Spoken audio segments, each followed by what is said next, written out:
पति पत्नी के बीच छोटी छोटी बातों पर बार बार झगड़ा होता है? क्या रिश्ते में प्यार तो है लेकिन गलत फहमियों की वजह से दूरियां बढ़ रही हैं? तो इस हरियाली तीज पर एक ऐसा पारंपरिक उपाय बताया जाता है जिसमें सिर्फ कपूर और 7 लौंग का इस्तेमाल किया जाता है। धार्मिक मान्यता है कि इस उपाय से घर का माहौल सकारात्मक हो सकता है और पति पत्नी के रिश्ते में प्रेम, विश्वास और आपसी समझ बढ़ाने की कामना की जाती है। लेकिन आखिर ये उपाय कैसे किया जाता है? 7 लौंग ही क्यों और इसे किस समय करना शुभ माना गया है? आइए जानते हैं पूरी विधि आसान भाषा में। हरियाली तीज हिंदू धर्म के प्रमुख त्योहारों में से एक है। ये पर्व भगवान शिव और माता पार्वती के प्रेम और वैवाहिक जीवन से जुड़ा माना जाता है। मान्यता है कि माता पार्वती ने भगवान शिव को पति के रूप में पाने के लिए लंबे समय तक कठोर तपस्या की थी।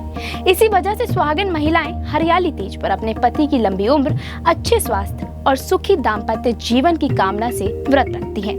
वहीं अविवाहित लड़कियां भी मनचाहे जीवन साथी की प्राप्ति और विवाह में आने वाली परेशानियों को दूर करने की प्रार्थना करती हैं। हरियाली तीज खास तौर पर उत्तर भारत के कई हिस्सों में बड़े उत्साह के साथ मनाई जाती है। साल 2026 में हरियाली तीज 15 अगस्त को मनाई जाएगी। अब बात करते हैं उस खास उपाय की जिसकी चर्चा दाम्पत्य जीवन में प्रेम और सकारात्मकता के लिए की जाती है। धार्मिक मान्यता के अनुसार अगर पति पत्नी के बीच लंबे समय से नाराजगी चल रही हो, बार बार विवाद होता हो या रिश्ते में तनाव महसूस हो रहा हो, तो हरियाली तीज के दिन कपूर और लौंग का ये उपाय किया जा सकता है। इसके लिए सबसे पहले शाम के समय सूर्यास्त के बाद भीमसेनी कपूर का एक टुकड़ा लें, इसे भगवान शिव के सामने रख दें। इसके बाद 7 साबुत लौंग लें। कोशिश करें कि सभी लौंग पूरी और बिना टूटी हुई हो। अब इन 7 लौंग को अपने दाहिने हाथ में रखें। आंख बंद करके भगवान शिव और माता पार्वती का ध्यान रखें।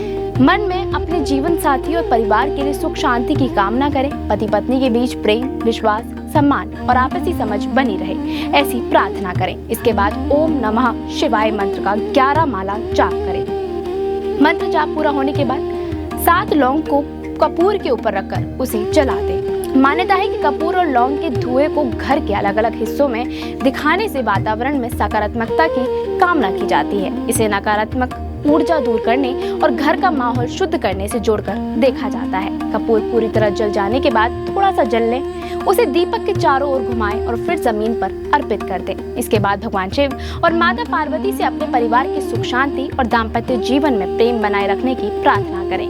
अंत में 5 बार ओम नमः शिवाय का जाप करें और उपाय पूरा करें। लेकिन यहाँ एक जरूरी बात समझना भी जरूरी है। कपूर और लौंग का ये उपाय धार्मिक मान्यताओं और परंपराओं पर आधारित है। इसे किसी समस्या का वैज्ञानिक समाधान नहीं माना जाना चाहिए। अगर पति पत्नी के बीच लंबे समय से तनाव है तो सिर्फ किसी उपाय या निर्भर रहने के बजाय एक दूसरे से खुलकर बात करना, गलतफहमियां दूर करना और एक दूसरे की भावनाओं को समझना भी बेहद जरूरी है। क्योंकि किसी भी रिश्ते को मजबूत बनाने के लिए पूजा पाठ के साथ साथ विश्वास, सम्मान, बातचीत और समझ भी जरूरी होती है। तो इस हरियाली तीज पर भगवान शिव और माता पार्वती से यही प्रार्थना करें कि आपके घर में सुख शांति बनी रहे, रिश्तों में मिठास आए और पति पत्नी के बीच प्रेम और विश्वास हमेशा कायम रहे।